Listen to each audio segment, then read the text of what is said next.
Mozart était une superstar dès son enfance, il composait avant même de savoir écrire correctement. Dans cet épisode, nous allons partir à la découverte de Wolfgang Amadeus Mozart, de son génie précoce, de sa manière unique de créer de la musique et de pourquoi son nom traverse encore les siècles. Mozart naît en 1756 à Salzbourg. Très tôt, quelque chose est évident.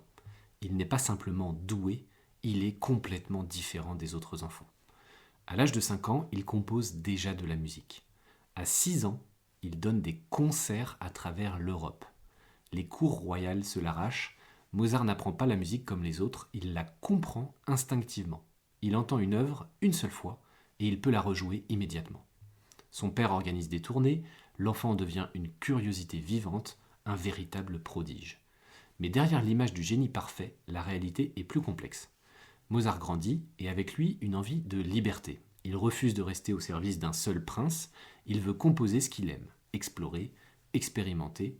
Il écrit donc des symphonies, des concertos, des opéras, des œuvres légères puis profondes, parfois sombres, souvent audacieuses. Mozart ne compose pas seulement pour plaire, il joue avec les émotions.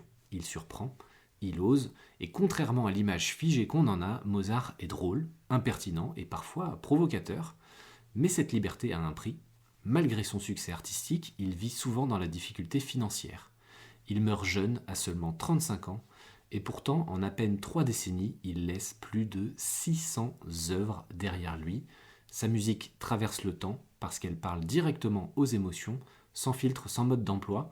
Mozart n'est pas seulement un compositeur de génie, il est la preuve que la créativité peut être à la fois simple et infiniment profonde. C'est un esprit libre, une musique éternelle.